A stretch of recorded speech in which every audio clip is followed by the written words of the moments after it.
बहुत समय पहले सतयुग के दौरान वर्तमान में उज्जैन के नाम से जाने जाने वाली अवंतिका नगरी के समीप स्थित रत्नमाल पर्वत पर एक असुर दूषण अपनी गुफा में निवास करता था।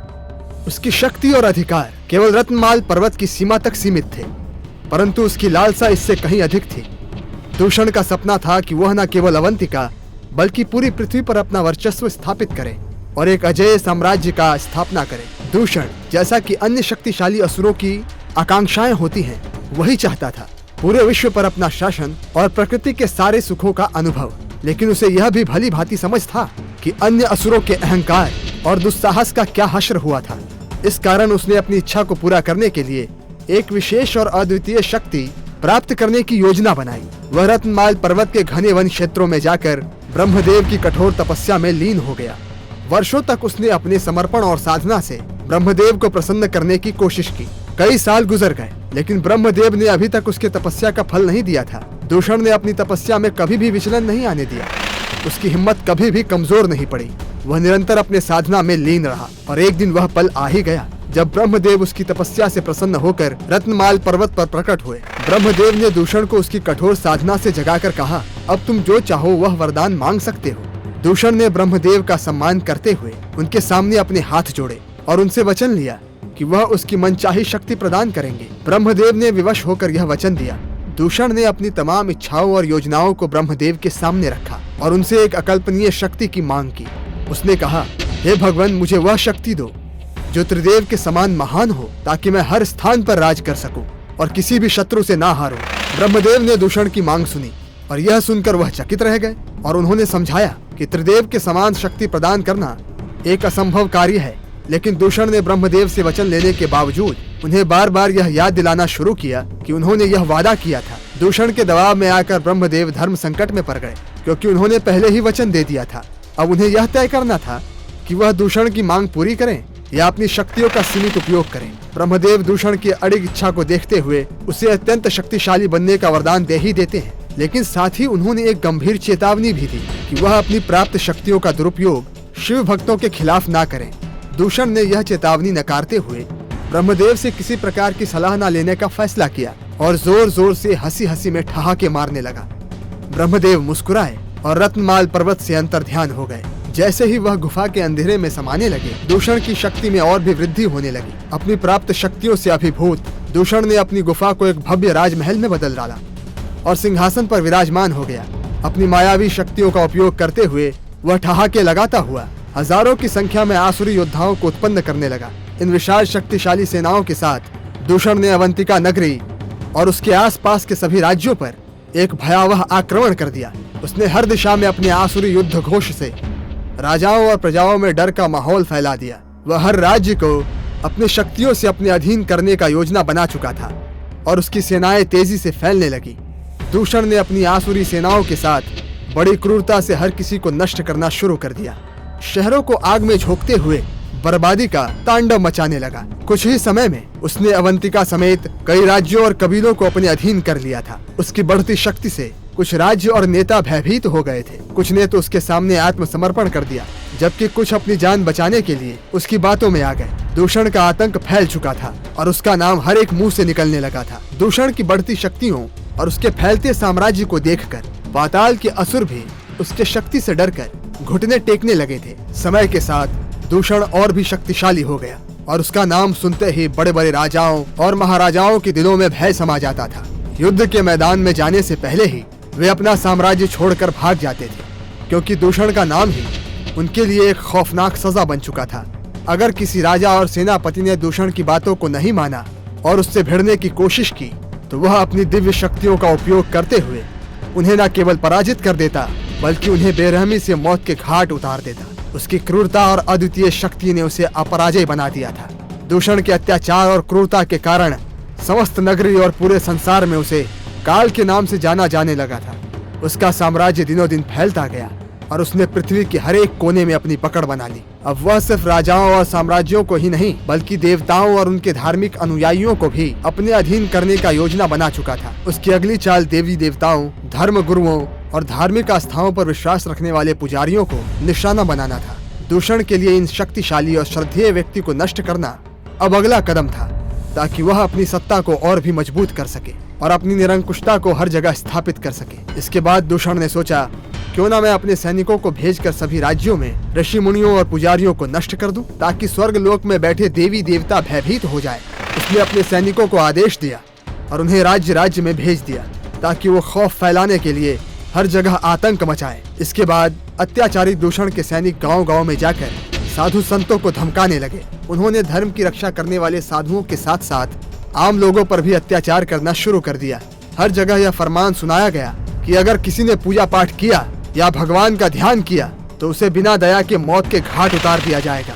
दूषण का आतंक इतना बढ़ गया कि लोग भगवान का नाम लेने से भी डरने लगे। धर्म और आस्था पर इसकी इस क्रूरता ने पूरे समाज में भय और अराजकता फैला दी। उसकी क्रूरता इतनी भयावह थी कि कोई भी उसकी आज्ञा का उल्लंघन करने की हिम्मत नहीं जुटा पाता। उसकी शक्तियों और आतंक के सामने हर विरोध करने वाला व्यक्ति या तो खत्म हो जाता या भय से झुक जाता। दूषण का यह क्रूर शासन धीरे धीरे धर्म और आस्था को मिटाने की ओर बढ़ने लगा। उसने हर कोने कोने से भगवान की पूजा अर्चना को समाप्त कर दिया। दूषण अभिमान से फूला नहीं समा रहा था। उसे अपनी शक्तियों पर इतना विश्वास हो गया था कि वह खुद को अजेय मान चुका था। उसे यकीन था कि अब उसे कोई भी पराजित नहीं कर सकता। पर दूषण को यह आभास नहीं था कि उसी के अवंतिका नगरी में उसके नाक के नीचे 4 संत भाई रहते थे जो भगवान शिव के परम भक्त थे। वे इतने कट्टर शिव भक्त थे कि दूषण के सभी फरमान और धमकियों के बावजूद उन्होंने भगवान शिव की पूजा अर्चना बंद नहीं की। समय बीता और कई दिनों बाद दूषण के गुप्तचरों ने उसे यह चौंकाने वाली खबर दी कि उसकी ही नगरी अवंतिका में 4 ब्राह्मण भाई रहते हैं जो भगवान शिव के अनन्य भक्त हैं। उन्होंने दूषण के कठोर आदेशों और प्रतिबंधों की परवाह किए बगैर निरंतर पूजा अर्चना जारी रखी है। यह सुनकर दूषण का क्रोध आसमान छूने लगा। उसका गुस्सा चरम पर था, मानो वह जलने लगा हो। लेकिन तभी उसे वरदान देते समय भगवान ब्रह्मा द्वारा दी गई चेतावनी याद आ गई। ब्रह्मदेव ने कहा था कि अपनी शक्तियों का उपयोग शिव भक्तों पर ना करना, अन्यथा इसका गंभीर परिणाम होगा। दूषण ने अपनी राक्षसी सेना को आदेश दिया कि वे जाकर उन ब्राह्मण भाइयों की पूजा अर्चना रुकवाएं। उसने सैनिकों से कहा, उनसे कहना कि ये स्वयं दूषण का आदेश है। यदि उन्होंने यज्ञ पूजा पाठ तुरंत बंद नहीं किया और भविष्य में ऐसा दोबारा करने की कोशिश की तो इसका परिणाम बहुत ही भयावह होगा। आदेश प्राप्त करने के बाद दूषण की राक्षसी सेना उन 4 ब्राह्मणों के समक्ष आकर खड़ी हो गई। उनकी आंखों में क्रूरता और गुस्सा था, लेकिन उन्होंने शांति पूर्वक उन शिव भक्तों से बात करने की कोशिश की। राक्षसी सैनिकों में से एक ने कहा, राजा दूषण का आदेश है कि तुम अपने यज्ञ पूरी तरह बंद कर दो। वह तुम्हें चेतावनी दे चुके हैं कि अगर तुमने ऐसा करना जारी रखा तो परिणाम बहुत ही भयानक होगा। मगर इस धमकी और चेतावनी का उन 4 शिव भक्तों पर कोई असर नहीं हुआ। उल्टा उन्होंने राक्षसी सेना को शांति पूर्वक समझाते हुए कहा, अगर तुम फिर से हमें धमकाने आए तो परिणाम अच्छा नहीं होगा। उनकी यह बात सुनकर राक्षसी सैनिकों को हैरानी हुई, क्योंकि वे यह उम्मीद नहीं कर रहे थे कि ये भक्त इतनी धैर्य और साहस के साथ इनका सामना करेंगे। उनकी क्रोध और झुंझलाहट बढ़ गई, लेकिन वो कुछ भी नहीं कर सकते थे। उन्हें याद था कि दूषण का आदेश था, इसलिए बिना किसी विवाद के वे अपना मुंह लटकाए वापस लौट गए। जब राक्षसी सेना ने दूषण को वह सब बताया जो उन 4 शिव भक्तों ने कहा था, तो दूषण का गुस्सा 7वें आसमान पर था। उसे अपनी बेइज्जती महसूस हुई और उसने ठान लिया कि उन शिव भक्तों को सजा देगा। दूषण ने अपना अस्त्र उठाया और अपनी राक्षसी सेना के साथ उन 4 शिव भक्तों को मारने के लिए महल से निकल पड़ा।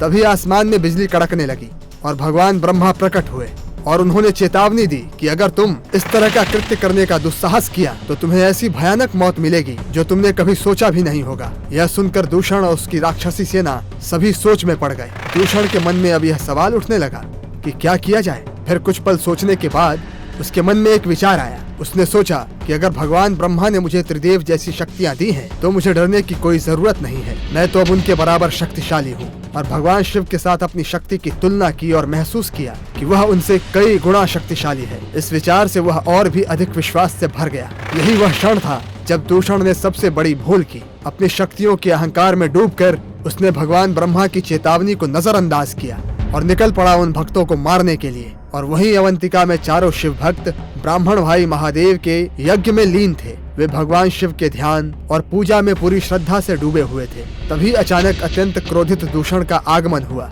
अपनी बढ़ी हुई शक्ति और अहंकार के साथ वह 4 ब्राह्मणों के पास पहुंचा और गरजते हुए उन्हें धमकाने लगा। जिसके बाद चारों ब्राह्मण भाई दूषण से शांति पूर्वक कहते हैं, तुम आगे एक कदम भी मत बढ़ाना और यहाँ से वापस लौट जाओ। हम भगवान शिव के भक्त हैं और उनकी पूजा में किसी भी प्रकार का व्यवधान हम नहीं सहन करेंगे। फिर इतना सुनते ही दूषण का क्रोध जैसे ही सब्र के बांध को तोड़ता है, वह अपनी धारदार तलवार उठाता है और चारों ब्राह्मण भाइयों पर हमला करने के लिए बढ़ता है। उसकी तलवार की धार चमकती हुई वह जैसे ही प्रहार करने को होता है, अचानक उसके सामने धरती में हलचल मच जाती है। धरती कांपने लगती है और एक जोरदार झटका महसूस होता है। तभी धरती की सतह फट पड़ती है और दूषण उस झटके से दूर जा गिरता है। धरती का सीना चीरते हुए महादेव महाकाल का प्रलयनकारी महारूप प्रकट होता है। एक प्रचंड और जोरदार गर्जना के साथ महाकाल का रूप प्रकट होते ही पूरा वातावरण गूंज उठता है और इसकी आवाज सुनकर दूषण के शरीर में कंपन हो जाती है। दूषण समझ जाता है कि ये स्वयं महादेव ही हैं। आश्चर्यचकित होते हुए भी दूषण ने अपनी वरदानी शक्ति का प्रयोग करते हुए लाखों की संख्या में आसुरी शक्तियों को प्रकट कर दिया। इन असुरों का लक्ष्य महादेव को घेर कर उन्हें पराजित करना था। महाकाल ने अपनी तीव्र गति से त्रिशूल का प्रयोग करते हुए असुरों को एक एक करके मौत के घाट उतारना शुरू किया। उनका हर प्रहार इतना शक्तिशाली था कि पूरी आसुरी सेना के साथ साथ धरती भी कांपने लगी। अपनी असीम सेना की इस तरह की दुर्गति होता हुआ देख दूषण बहुत ही सोच में पड़ जाता है और भयभीत भी होता है। मगर दूषण का अहंकार अब उसे पूरी तरह से अंधा बना चुका था। वह अपनी हर शक्ति को जुटाते हुए महाकाल को घेरने का प्रयास करता रहा और एक के बाद एक असुरों का निर्माण करता गया। उसकी उम्मीद थी कि शायद इससे महाकाल को हराया जा सकेगा, लेकिन महाकाल के प्रचंड रूप और उसकी अजय शक्ति के सामने दूषण का हर प्रयास व्यर्थ साबित हुआ। महाकाल का प्रलयनकारी रूप देख दूषण के आसपास के सभी असुर भय से कांपने लगे।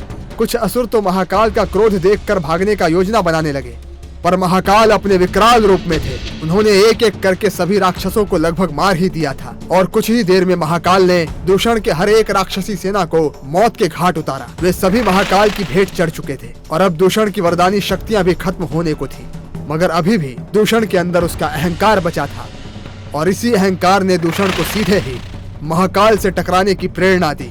दूषण अपनी तलवार को घुमाते हुए महाकाल पर टूट पड़ा। वह अपने प्रहार से महाकाल को हराने की पूरी कोशिश करता है, लेकिन महाकाल ने हर प्रहार का जवाब अपने त्रिशूल से दिया और एक ही घूसे में दूषण को काफी दूर फेंक दिया। फिर महाकाल हवा में उड़ते हुए धरती पर गिरते हुए दूषण के पास पहुंचे और अपनी प्रचंड क्रोध की अग्नि से उसे जलाकर भस्म करने लगे। कुछ समय बाद दूषण का पूरा शरीर भस्म में परिवर्तित होने लगा, जिसे महाकाल ने अपने शरीर में समाहित कर लिया। महाकाल का रूप अब शांत हो गया और वह महादेव के रूप में वापस आ गए। चारों शिव भक्त ब्राह्मण भाई महादेव के सामने आए और उन्हें नमन करते हुए अपना आभार व्यक्त किया। वे महादेव से प्रार्थना करने लगे कि वह अवंतिका नगरी में सदैव के लिए बस जाए। उन्होंने महादेव के समक्ष यह भी कहा कि नगरी में दुश्मन राज्यों के आक्रमण और असुरों के बढ़ते खतरे से निपटने के लिए महादेव का संरक्षण आवश्यक है। महादेव अपने भक्तों से प्रसन्न हुए और उनके समक्ष एक दिव्य ज्योतिर्लिंग प्रकट किया। उन्होंने उसे वहीं अवंतिका नगरी में स्थापित करने का आदेश दिया और यह ज्योतिर्लिंग पूरे नगरी को सुरक्षा और शांति का आश्वासन देने के लिए रखा। महादेव ने यह भी कहा कि इस दिव्य ज्योतिर्लिंग के रहते हुए अवंतिका नगरी पर किसी प्रकार का आक्रमण या खतरा नहीं आएगा। महादेव ने अपने भक्तों की प्रार्थना सुनते हुए इस दिव्य ज्योतिर्लिंग की स्थापना के बाद अवंतिका नगरी को सुरक्षा दी और वहां से अंतर ध्यान हो गए। अगर आपको यह वीडियो पसंद आई है तो कृपया कमेंट में हर हर महादेव लिखें।